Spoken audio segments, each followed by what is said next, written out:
İnsanlar arasında hətta namaz qılsa belə, cəhənnəmdə olacaq iki sinif insan var. Kimdir onlar?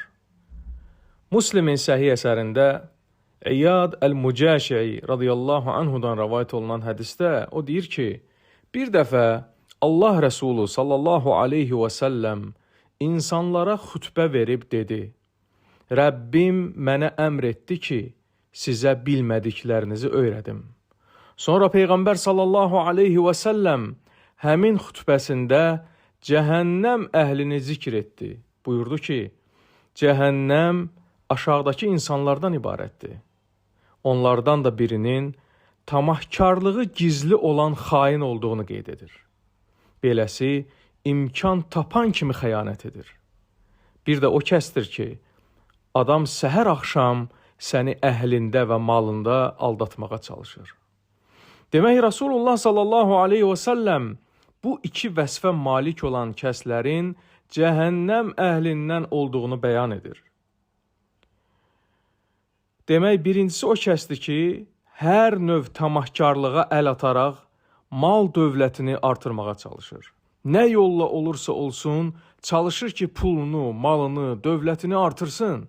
Baxmır ki, bu halaldır, haramdır, hilədir, şübhəlidir. Elə deyir ki, əsas pul qazanım. Əsas var dövlətimi artırım. Əsas puldur.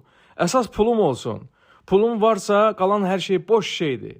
Yəni adamın qayəsi, amalı, məqsədi bundan ibarətdir. Hansı yolla olursa olsun, pul qazanıb başqalarından üstün və zəngin olmağa çalışsın. Özünü göstərsin, lovğalansın, təkəbbürlü eləsin, başqalarına yuxarıdan aşağıya baxsın. Bu cür adamlar Allah Rəsulü sallallahu aleyhi və səlləm buyurur ki, cəhənnəm odunda əzab çəkəcəklər. İnsanlar arasında belələri az deyil. Ancaq fikri, zikri puldur, pul qazanır və əhəmiyyət belə vermir ki, bu pulu hansı yolla qazanıb, pul ona hansı yolla gəlib çatıb, vecinə də deyil. Əslində isə Rasulullah sallallahu aleyhi və səlləm buyurur ki, şübhəsiz ki, halal da bəllidir, haram da.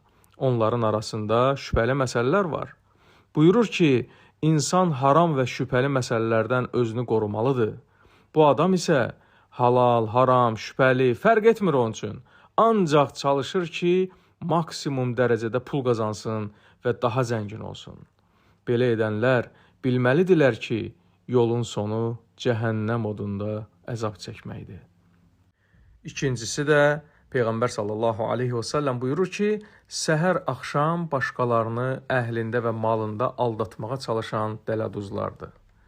Dələduzluq yolu ilə adamları aldadıb, müxtəlif yollarla onların malını, pulunu əldə edirlər.